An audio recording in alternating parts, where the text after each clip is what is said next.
आगे क्या कह रहे हैं मालिक, ध्यान से सुनिए। ग्रीव आसन अचल कबीरे का, सबका सतगुरु एक।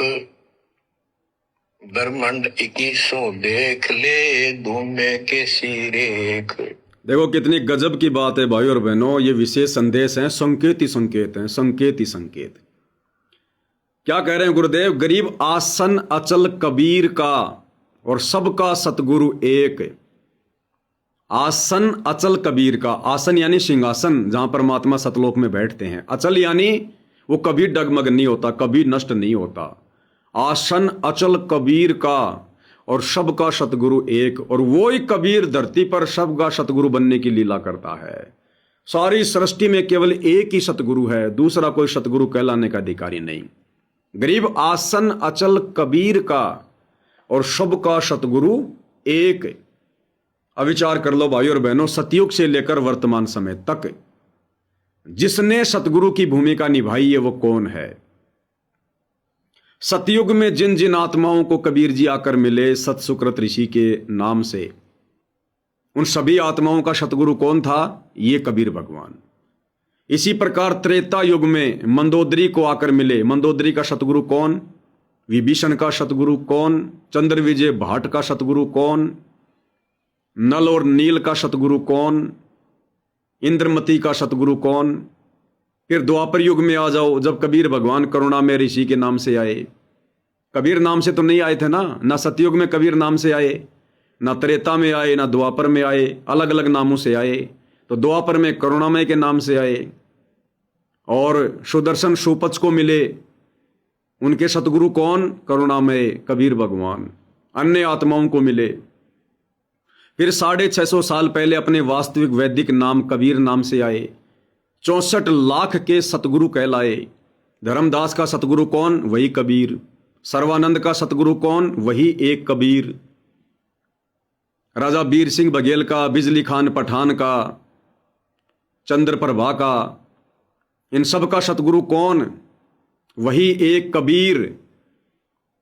तो ध्यान देना भाई और बहनों, सतगुरु एक ही होता है, सतगुरु स्वयं ही ज्ञान देने आता है।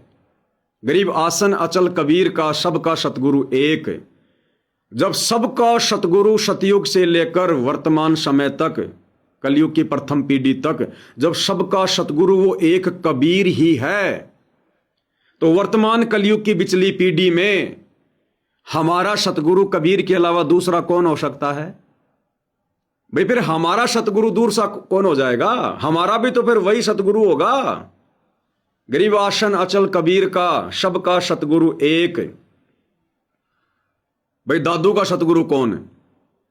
दादू को सतगुरु मिले दही पान की पीक, बूढ़ा बाबा जिसे कहे ये दादू की नहीं सीख। जिन मोको निज नाम दिया सोए सतगुरु हमार, क्या कहें दादू जी? जिन मोको निज नाम दिया सोए सतगुरु हमार, दादू दूसरा कोई नहीं वो कबीर सिरजनहार। दादू जी का भी सतगुरु वही कबीर, नानक जी का भी सतगुरु वही दानक कबीर। और गरीबदास जी क्या कह रहे हैं? गरीब अलल पंख अनुराग है, सुन मंडल रहे थीर, और दास गरीब उधार दिया मुझे सतगुरु मिले कबीर। तो गरीबदास जी का भी सतगुरु वही कबीर। अरे फिर आज हमें कलयुग की पिछली पीढ़ी में जो सतगुरु मिले हैं, सतगुरु रामपाल जी, फिर ये कबीर क्यों नहीं है? ये कबीर क्यों नहीं हो सकते? फिर हमारा सतगुरु कबीर क्यों नहीं हो सकता? फिर हम सतगुरु को कबीर क्यों नहीं मान रहे? ये तो फिर हमारी कमी है, हमारी कमजोरी है।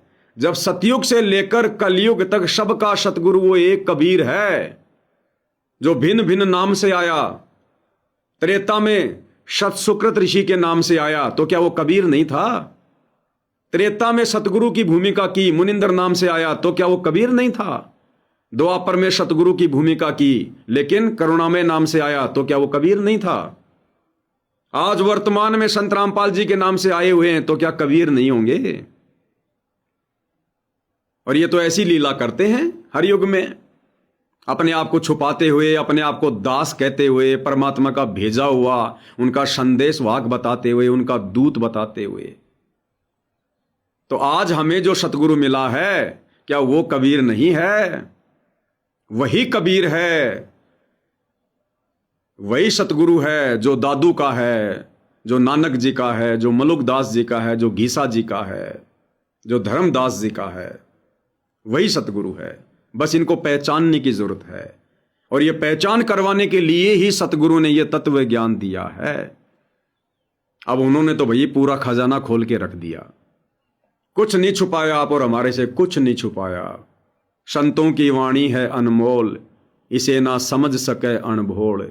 साहिब ने भेद दिया सब खोल, आपनी सतलोक राजधानी का। अब भाई इनको ना पहचानने के पीछे यदि कोई कमी रहेगी तो आप और हमारी रहेगी, ये हमारी कमी रहेगी, फिर सतगुरु की कोई कमी नहीं होगी। तो क्या कह रहे हैं गुरुदेव? आसन अचल कबीर का, सबका सतगुरु एक। ग्रीव आसन अचल कबीरे का, सबका सतगुरु एक। ब्रह्मांड 2100 देख ले, दूने के सिर एक।